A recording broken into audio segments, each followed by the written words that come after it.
Um, Hi, folks. Great to see you. I'm so glad to see so many of you.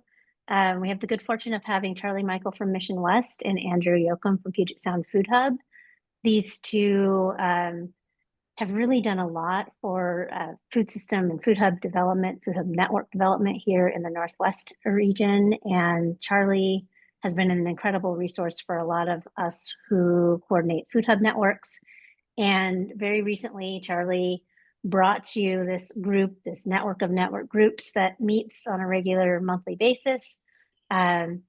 Their document that they produced, their MOU, their memo of understanding that they produced in the Northwest Food Hub Network, and shared it with us. And we all took a look and we went, wow, you guys are really brilliant and we really appreciate all the work you did. Can we scomp that work and bring it into our own networks? So that is what this call is about. And we will go ahead and have Charlie and Andrew introduce themselves, and then we'll move on to the presentation. Go for it, Charlie.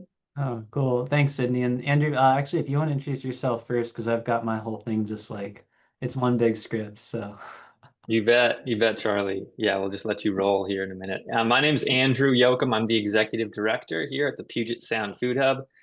We're a farmer-owned cooperative based in Mount Vernon, Washington, about an hour north of Seattle. I've been in my role since 2019. I got almost a year under my belt before COVID in this role, and then everything changed and has been a roller coaster since then. We've been a farmer-owned cooperative since 2016.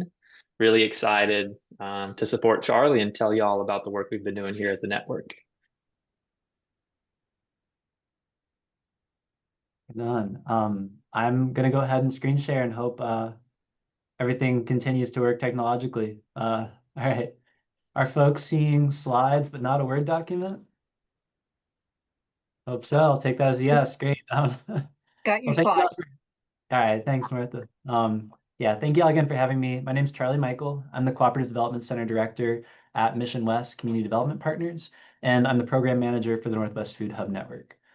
For purposes of today's conversation, I'll be referring to the Northwest Food Hub Network as the network, because to me it is, but I understand it might not be to you, but just wanted to kind of clarify that language. It's just a little bit easier to speak that way. I'm going to begin today's presentation with background on how my organization, Mission West, brought together 3 cooperative food hubs to form the network. That was back in 2021 that we got started. And then I'll provide an overview of the governing and operating frameworks that we've developed to guide our activities in the time since. I'll start by covering our Memorandum of Understanding, or MOU, which is a foundational agreement that defines the network's cooperative identity, sourcing standards, and operational commitments. And then I'll introduce the collaborative sales principles that we're planning to integrate into our MOU this year to really make sure that we maintain trust and transparency, efficiency as our hub-to-hub trading system evolves. Before kind of opening things up for discussion, looping in Andrew at that point, I'm going to walk through 2 frameworks that we've been using since the start of this calendar year to actually translate those principles from our MOU into practice. So these are our hub-to-hub pricing and producer-supported market access models. They are intended to establish transparent margin sharing structures for inventory trading and offer a pathway for value-added producers to break into new regional market channels. I'll explain the mechanics and rationale behind both of them. And then, like I said, we'll open the floor for questions and discussion with Andrew. And he can really provide firsthand insight on how these frameworks have actually been operationalized by Puget Sound Food Hub. So Mission West is a nonprofit community economic and development organization based in Western Montana. We're about 1 hour north of Missoula on the Flathead Indian Reservation. Our work strengthens rural and agricultural economies by providing accessible financing and technical assistance to local producers and small businesses. We produce value-added goods in our shared use processing facility, and we develop farmer-owned cooperative food hubs, infrastructure, and networks. Cooperatives have been the backbone of rural economies in the U.S. for more than a century, playing a really vital role in empowering producers in remote areas to get their goods to market. Gonna mute someone. By leveraging collective purchasing, marketing, and transport with an overarching goal of keeping family-scale farming viable. So our center, the Mission West Cooperative Development Program, carries this legacy forward today. We apply time-tested models and strategies that help strengthen local food hubs while creating more resilient, sustainable regional food supply chains. In 2021, we obtained a three-year, $1 million USDA grant to launch a regional collaboration among Puget Sound Food Hub Cooperative, Link Foods, and Western Montana Growers Cooperative by creating access to shared resources, services, and coordination to grow their collective regional market share. Puget Sound Food Hub sources from more than 60 member farms in a 12-county radius around Mount Vernon, Washington, which is an hour north of Seattle in the Skagit Valley. From humble origins in the early 2010s as a wholesale market in the Skagit Valley food co-op parking lot, Puget Sound has experienced rapid growth in the decade plus since, and they earned more than $10 million in sales revenue in 2024. Grocery retail is our most important market segment, and PCC Community Markets, the prominent grocery co-op with 15 locations across the Northwest, is its largest single customer. Institutional food service, meanwhile, is one of Puget Sound's fastest growing market segments, and that includes K-12 schools, higher education, and corporate dining programs, many of them around the Seattle-Tacoma metro areas. Link Foods is actually a multi-stakeholder cooperative, which is owned by 30 farmers and 6 workers who contribute supply and labor respectively to sustain the hub's operations. Link was launched in 2014, and they earned just $30,000 in revenue during that first year, but they've since grown to consistently earn more than $1 million each of the past several. They really prioritized direct-to-consumer sales and hunger relief channels during and just after COVID, but they've been focused the last couple of years now on reinvigorating their wholesale program, including running distribution routes that cover Eastern Washington, Central Washington, and even down into Northern Idaho. And then finally, Western Montana Growers Cooperative is a coalition of growers that are spread across the 5 valleys that emanate out from their central warehouse location in Missoula. And they currently claim close to 30 farmer owners, which includes both specialty crop growers and ranchers. As the longest standing of the network's hubs, the Growers Co-op has experienced steady growth since forming with assistance from Mission West more than 2 decades ago. And they've exceeded $6 million in sales revenue during both of the last 2 years. Like Puget Sound, grocery retail rather is the co-op's largest market channel, and they reach consumers as far east as Billings in eastern Montana, and can also be found in stores and campus dining halls in the greater Spokane area in eastern Washington. And then they also run a CSA program during the growing season and are actively expanding their foothold in that institutional marketplace, which, again, going forward, I'll use institutions to describe K-12 schools, higher education, healthcare, and corporate dining all bundled together.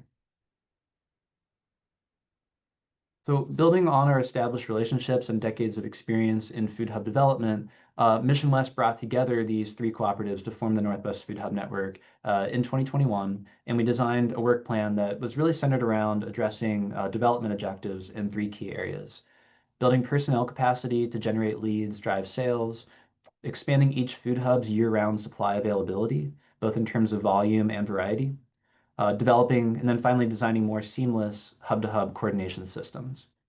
We leveraged that USDA grant, which ended last fall, to support staff time for managers from each of the food hubs, as well as contracts with Kitchen Sink Strategies and Local Food Marketplace that provide external market development and food hub technology. And then as well to establish my role as the program manager to guide and really design the startup process for the Northwest Food Hub Network. So each of the network's hubs, as I've mentioned, is a cooperative, which means that their most important decisions are made democratically by the producers that they serve. So when a cooperative earns a profit, that cooperative ownership dimension dictates that surplus funds be either reinvested to grow the business and/or shared among the producers that co-own the business together. Our food hub's common trait of being cooperatively owned is really essential for understanding how the network has taken shape, including the nature of the relationships among our food hubs, as well as who's actually involved in guiding the trajectory of the network partnership. You guys might be familiar, there are 7 internationally recognized principles that cooperatives apply to put their values into practice. And the network is really motivated by the 6th of these, which is cooperation among cooperatives, and says that cooperatives serve their members best, in our case, local food producers and workers, and strengthen the broader cooperative movement when they choose to work together instead of competing. So again, just kind of have this principle in mind, because I really feel it's foundational for understanding the design of both our MOU and the hub-to-hub pricing models that we're going to look at, which are based on reciprocity and a really long-range oriented mission to transform our regional food system for the broader benefit of the network's hubs and all of their producers. We currently maintain 3 Food Hub Manager working groups, which I convene and facilitate to really drive the network's activities. And these bring together specific cross sections of staff with the intent of advancing us towards our common goals. So the 3 working groups that we have currently are Sales Working Group, which monitors demand and product availability. This is really the group that's focused on planning those hub-to-hub trades, with those objectives being expanding offerings, addressing supply gaps, and reaching new customers. The innovation working group, meanwhile, does the foundational route development work and is also increasingly focusing on performance benchmarking, which is about both streamlining and strengthening the hub-to-hub operations and logistics, but also the internal operations at each hub. And then finally, cooperative working group, this is the group that generated our MOU initially, is focused on addressing organizational design and governance questions, really keeping the network values aligned over time, and starting to think about what it might look like to actually bring more hubs into the fold of this partnership. So working together to build a presence in institutional markets has been a core area of emphasis since the launch of the network. And I want to point to this because I think it really expresses it demonstrates the pathway to where we are now. So in 2021, prior to the network's formation, the 3 hubs, Puget Sound, Link, Western Montana Growers, combined earned about $300,000 in revenue from sales to institutions. Based on the network's development and success, this grew to nearly $1 million in 2022, and then to more than $2 million in both 2023 and 2024. My observation going through this was that this success, this growth in the institutional market space would not have been possible if our hubs had really kept a narrow focus on how is my food hub going to benefit from this. Instead, what I really saw develop that was so critical to the development of the network was this mindset of what new and greater opportunities can we create by working together. And so an early breakthrough that provided what I see as the proof of concept, the catalyzing moment for the network, was the collaboration by our hubs with market development support from Kitchen Sink Strategies to win a series of bids under the Washington Local Food for Schools program. And after obtaining those bids, so since the start of 2023, our hubs have worked together to deliver more than 85,000 pounds of locally grown and raised grains, pulses, produce, and meat to schools across Washington, earning close to $1 million in new revenue in the process. It's one thing to talk about collaborating. It's another thing to actually do it, right? When large sums of money are on the line. And then I would say it's still another to actually successfully execute in the way that our hubs did. Many of you will be aware, of course, that the Local Food for Schools program has since been terminated, which I'll just say from my perspective, it's part of a troubling trend of defunding, which, as folks may also be aware, is resulting in the wind down of this Regional Food Business Center program that's so graciously hosting us today.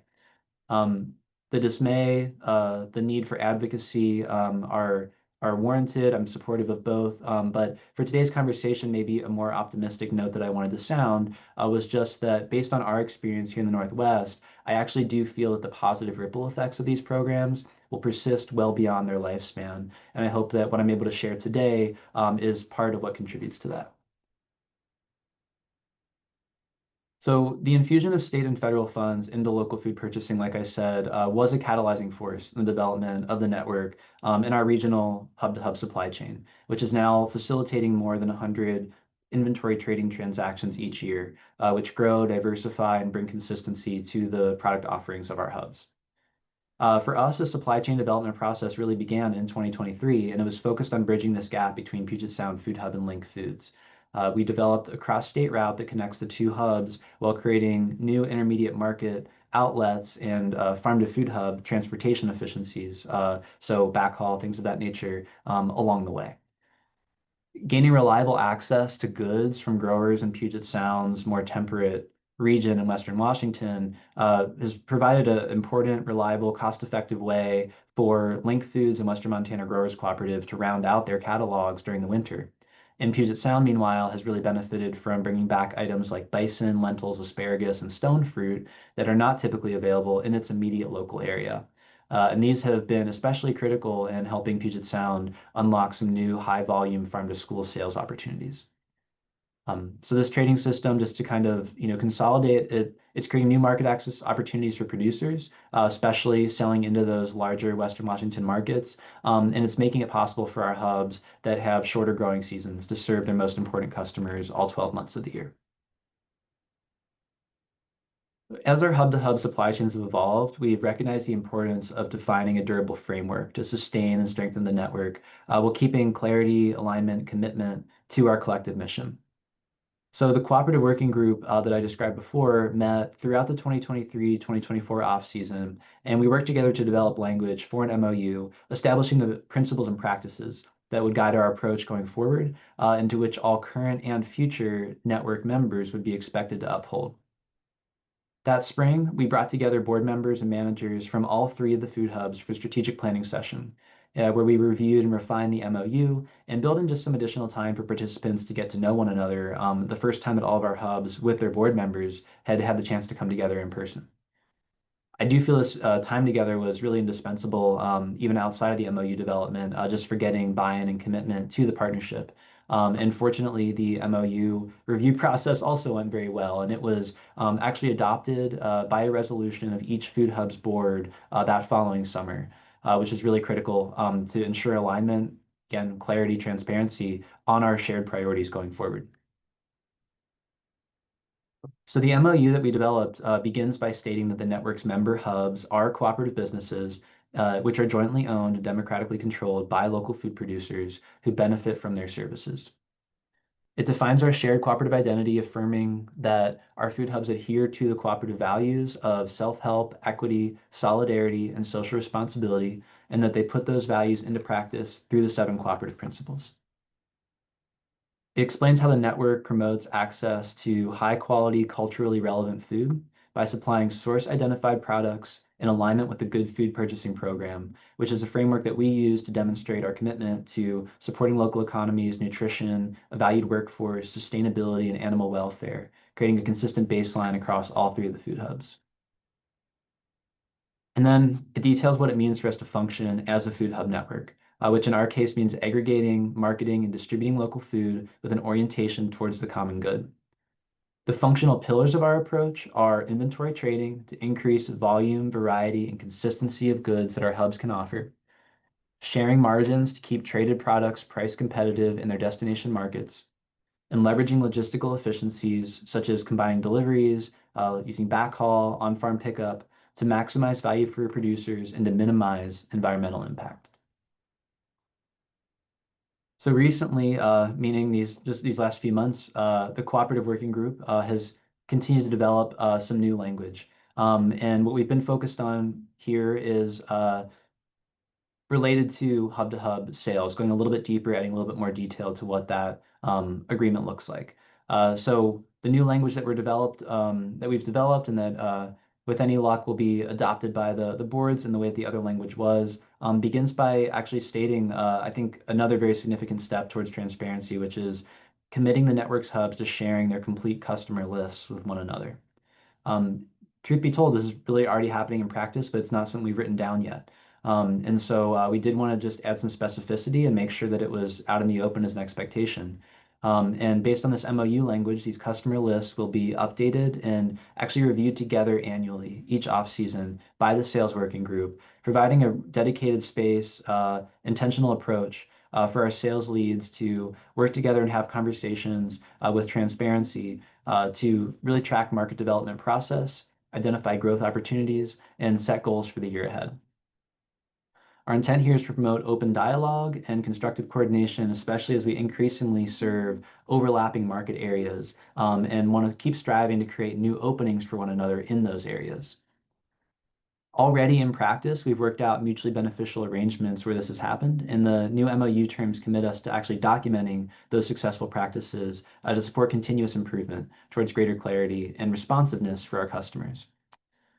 The network sales activities, meanwhile, will remain rooted in a local-first approach that prioritizes relationships with the hub that is closest in proximity to each customer. The goal there being to keep the supply chains as short as possible and to deliver goods at the most competitive price by minimizing logistical complexity.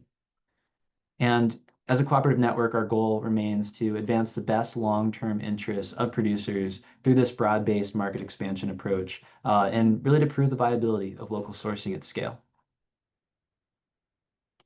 I'm going to switch over here now and we'll dive into this matrix. Hopefully this screen share also goes smoothly, and y'all let me know if you you don't see what you ought to. Let's see if I can. Uh-oh, wait a minute.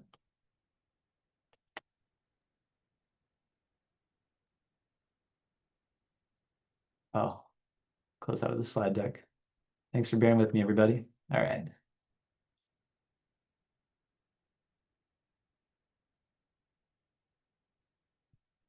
And here we are. I hope folks are seeing a spreadsheet. If you're not seeing a spreadsheet, let me know and I'll try again. So this past off season, with a full year of inventory trading under our belts, the sales working group, as I alluded to earlier, turned its attention to solidifying a pricing structure to establish hub-to-hub margin sharing targets. The aim of this exercise was to bring consistency and transparency to hub-to-hub trade, while reducing administrative burden and ensuring that our hubs would realize the returns needed for hub-to-hub transactions to consistently pencil out. So what you see here is a template version of our hub-to-hub margin matrix, which represents the fruit of these efforts. First thing you might note is the bright yellow box at the top of the screen, which specifies that this model applies only to high volume pre-planned orders, which we define as those that do not involve breaking down pallets or handing individual cases, and which are placed at least 1 week in advance. This is key because our approach is based on reducing margins to a degree that would not be financially viable without a certain degree of scale and operational efficiency. So to develop this matrix, we began more or less by writing out every possible scenario that could occur or that has played out as inventory trading has evolved among our hubs. So each row that you see in this spreadsheet represents a different scenario. The way that it's essentially arranged, the headlining hub for each section on those top multicolored lines there is the source hub. We use source hub to mean the hub that is selling a product from one of its own producers to a second hub, which then sells it to the end customer. Second hub, the one that receives the item and does that final sale to the end customer, we call that the purchasing hub. So columns B and C in the matrix specify the source hub and purchasing hub for each scenario. You'll note that in many scenarios, 2 different hubs can actually be the purchasing hub, which just means that the same pricing and logistical arrangements dictated in that row could apply to either of those 2 potential purchasing hubs. And then for each scenario, columns E through H indicate where the product is loaded to begin its hub-to-hub journey, which or what type of entity is doing the transport. So that could be one of our hubs or a third-party freight provider. Then the margin earned by the source hub, which is what's highlighted in yellow in column G. And where applicable, the fee charged by third-party or 3PL providers on a per pallet basis. So you'll see that we have a representative mix of routes that are run by our hubs and by third-party providers, and that the source hub margins are set lower where third-party providers are sharing some of that logistical heavy lifting. When third-party providers are involved, the source hub handles the coordination, but the purchasing hub pays the bill. While our margins typically vary pretty significantly by product category, they average out to around 20% for hub to customer sales in most situations, meaning that about 20% of the revenue earned by the hub represents profit in a situation where they're selling to their end customer. Now, the reduced margins shown in this template are not the actual margins that our hubs are currently targeting for hub-to-hub sales. This is a template version, but truth be told, they're not far off. Our experience has been that cutting the source hub's margin in half approximately is what it takes to keep the product price competitive in its destination market by avoiding a full double markup. So this means the purchasing hub would typically apply a hub to customer markup around 20% is coming down to 10% on a hub-to-hub sale. So for a specific example, we can look at our very first scenario up there in row 9 in the spreadsheet, where hub 1 the source hub is selling a product to hub 2, the purchasing hub, and hub 1 is running the transportation. If hub 1 purchases the product for the hub-to-hub sale at a level that corresponds to a 20% margin, and then hub 2 does the same on its hub-to-customer sale, we have a full double markup. The final price will be too expensive for the end customer. So instead, in this scenario, we see this hub 1 pricing at only a 10% hub-to-hub margin, so that hub 2 can maintain its full 20% margin on its end sale without pricing itself out of the market. What this means is that the earnings for hub 1 on that sale, it's only a modest amount of profit, but it accepts this on the basis of 2 key principles. The first is the opportunity to make this sale. It would not be possible without offering a reduced margin to make the sale in the first place. And by making the sale, the hub is still able to generate the full value for the source farm. The source farm is still going to receive the same return as it would on any other sale, with the added benefit of gaining access to and visibility in a new regional market outlet. Second, over the course of future hub-to-hub exchanges over time, what we are striving for and what we've mostly seen in practice is that hub 1 will arrive at an approximate trade balance with hub 2, which in reciprocal fashion will offer a reduced margin for products that it sells to hub 1. In other words, in these scenarios, the source hub is sacrificing some income on the immediate sale, but it does so in service of creating new market access for its farms and building the overall capacity of the network's hubs to offer a more complete product catalog. Again, with that long-range goal in mind of proving the viability of local regional food sourcing at scale. So last feature that I want to highlight before I conclude here is that you may notice that value-added producers represent a special case. So in each of these different scenarios, there's a chunk that applies to produce sales and then a chunk that applies to value-added. So an insight that emerged from our most recent annual network strategic planning session this past spring, actually, was that many of our hub's more established value-added producers are actually accustomed to covering their own third-party distribution costs when they sell into external markets. And what I mean by that is that when they want to access markets beyond the geography that's routinely served by their hub, they will work on their own with a third-party freight provider to make that happen. In the strategic planning session that we had this spring, the Food Hub board members were unanimously in agreement that if at all possible, they would prefer to work through the network's hubs to access those external markets. And so we started thinking about ways to make that possible. And in particular, the value-added producers that were in that session expressed willingness to actually come down on their price. In other words, to share in the cost of getting into external markets by working collaboratively with their hubs to obtain that. And so this is what gave rise to our producer-supported market access model. Particular credit here to Ed Morris, who's the sales lead at Puget Sound Food Hub. He went and after the strategic planning session, began working through scenarios with several of his producers with the goal to determine, what level of contribution from the source producer would actually make it possible for the network to get these value-added products out into external markets at a competitive price. And what he found was that if the source producer reduced their selling price to their home hub, so that typical transaction they're having with their hub to market a good through it, the source hub reduced their price to the hub by an amount equal to the source hub's typical margin plus any applicable third-party freight fees, then by proceeding as we otherwise would from that point forward, their products could be sold priced competitively almost anywhere in the region while still returning enough profit to the source producer to make the transaction worth their trouble. Ed and the sales managers from our other network hubs have since found success applying this approach to negotiate cost-sharing arrangements, and that's what's represented here in the second tab in our spreadsheet. So these tables show two different scenarios. In the first scenario, we have a transaction where the hubs themselves are bearing the full external market access cost.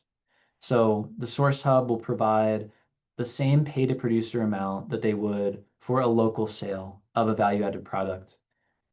And then they would apply their typical hub-to-hub markup on their sale to the buying hub.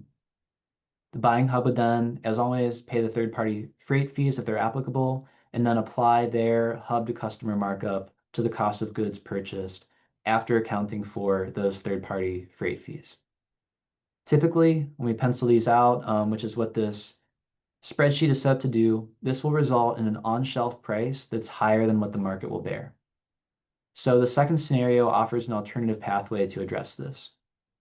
It begins with reducing the pay-to-producer amount by a dollar value equivalent to the source hub's typical hub-to-hub margin plus any applicable freight fees. From that lower baseline producer-to-hub cost, the source hub then proceeds, as it always would, to apply its typical markup, and the buying hub would then pay the applicable freight fees. The total outlay, though, to the buying hub is now much lower, meaning that they can apply their typical hub-to-customer margin without pricing themselves out of the market. So in this scenario, which I believe these numbers I think are actually real data as well, on kombucha, which the price points would make sense to anyone that routinely buys that, you'll see that we are able to obtain almost a full $1 on-shelf price reduction by following the second pathway.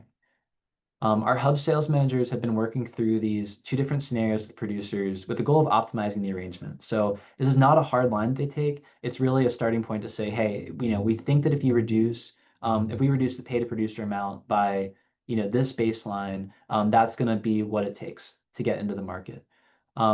However, sometimes this second pathway, this producer supported model, results in a very favorable shelf price, such that it's actually below the typical price for a comparable product.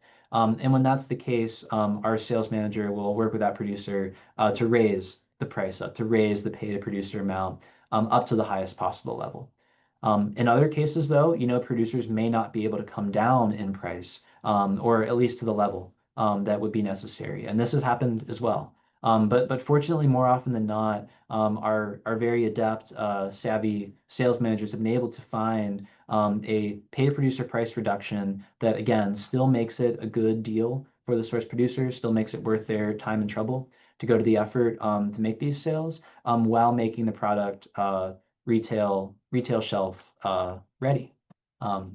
So yeah, I think the closing thought, and I guess I can kill this screen share here and I'll see my ugly mug again, is just to emphasize the importance of patience, open and thoughtful dialogue when developing models like these. At least for us, this did not come together overnight, and maintaining it, I know, will continue to require explanation. We have new staff come on board, new producers come on board, especially this really consistent review of outcomes. So I think having dedicated venues to do that is really critical.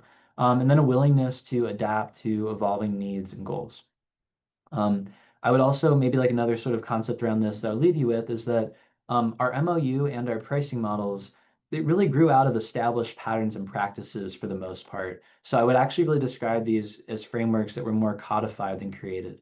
So if your network's at a place where you're really still figuring out how you're going to work together, it might not make sense to say, oh, let's write all this down right now and try to agree to it while it's still a work in progress. I do encourage that kind of piloting things, iterating, and then once you get, okay, we have a pretty workable framework here, we have a really dedicated group of partners at the table, now let's think about what we want to agree to, and don't bite off more than you can chew. We took this, especially the MOU, to start really narrow, just like what are we definitely in alignment on, because you don't want any cracks in that foundation. So let me catch my breath. We appreciate your interest in applying these learnings. I hope they're helpful. I'm happy to be a sounding board for ideas and strategies that may emerge in the future. So please reach out like after this webinar if you ever want to connect. And from there, yeah, I think open it for questions, or maybe actually before questions, just Andrew, if I missed anything, if I got anything wrong, floor is yours. Fantastic job as always, Charlie. Nothing for me to add on your content for the network. I'll maybe defer to you, Sydney, on kind of next approach and where you want to take this a little bit. Yeah, before we get into the weeds of the MOU, and I think we'll probably want to get really weedy with the MOU, there was a question way back about how you were paying for shared staff in, I think, the early days of your formation of a network. Oh, yeah, we don't have shared staff. I'm a cooperative business developer funded through USDA to provide technical assistance to rural cooperatives. And so my role has been supported through that and through the USDA Regional Food Systems Partnership Grant that kickstarted the network.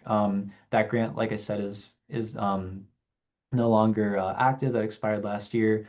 Some rural cooperative development grant funded, and then we leveraged some of those grant funds for individual Food Hub staff members, but they were functioning in their role still within their own hub. And then, as I mentioned, I guess as well, Kitchen Sink Strategies. Shout out to a couple of them on the call today, and Local Food Marketplace. Don't know if anyone from them is on, but they were sort of third-party service providers, partners on the project that were supported through the grant. And there is some cost sharing going on now for continued services. So